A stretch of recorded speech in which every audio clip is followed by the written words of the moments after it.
Kita beralih ke informasi selanjutnya. Vaksinasi bagi anak usia 5 hingga 11 tahun disambut antusias oleh warga Amerika termasuk diaspora Indonesia.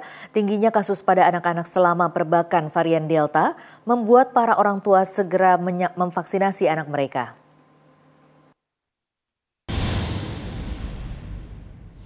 Setelah menerima vaksin COVID-nya, Irsyad tetap aktif dan ceria. I'm happy and also not happy. Why are you not happy? Because it hurts. Irsyad memperoleh vaksin pada hari pertama sekolahnya membuka kesempatan vaksinasi bagi siswa.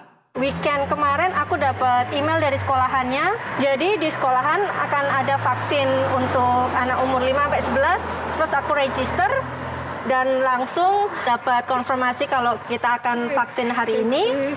Dan after school, terus akhirnya aku datang, ya udah hari ini appointment-nya. Sama juga dengan Rafael yang sudah menanti-nanti vaksin COVID-nya. Because whenever I wear it too long, it's really hot. My face is really hot. Rafael memperoleh vaksinnya di pusat komunitas di Arlington County tempat tinggalnya. Mereka bergegas untuk mendapatkan vaksin agar bisa merasa lebih aman jelang liburan Thanksgiving. At least dia sudah mendapat protection dari dosis pertama vaksin yang dia dapatkan hari ini. Setelah 5 hari setelah hari ini, jadi masih beberapa hari sebelum Thanksgiving. Sekalipun izin vaksinasi bagi anak usia 5 hingga 11 tahun baru disetujui awal November lalu oleh Pusat Pengendalian dan Pencegahan Penyakit AS atau CDC, kedua orang tua diaspora Indonesia ini tidak mengalami kesulitan untuk mendapatkan janji vaksinasi bagi anak-anak mereka. Buat aku itu nggak lama sih dibanding yang waktu kita appointment buat anakku yang besar-besar. Ini lebih terorganisir, lebih rapi, dan lebih cepat.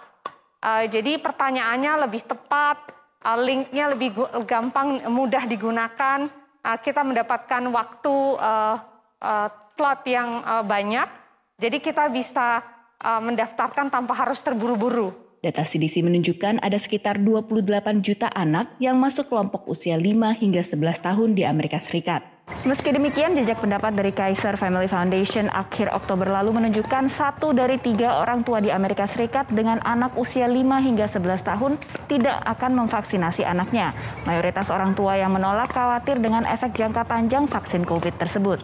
Saat ini hanya vaksin kembangan Pfizer yang diizinkan penggunaannya pada anak-anak di Amerika Serikat dan dosis yang disuntikkan sepertiga dari dosis bagi anak usia 12 tahun ke atas. Children 5 to 11 years of age who get that lower dose, their antibody levels are just as strong. And so that allows us to use a dose that's about 70% lower in children age 5 to 11 than has been used in adolescents and young adults.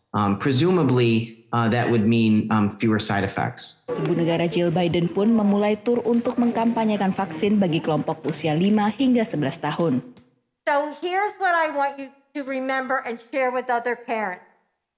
This is the best way to protect your children against COVID-19. Belum ada aturan terkait kewajiban vaksinasi COVID di sekolah-sekolah di AS. Peraturan vaksinasi biasanya ditetapkan di tingkat distrik sekolah negeri atau masing-masing sekolah swasta. Dari Arlington, Virginia Gunawan dan tim VOA.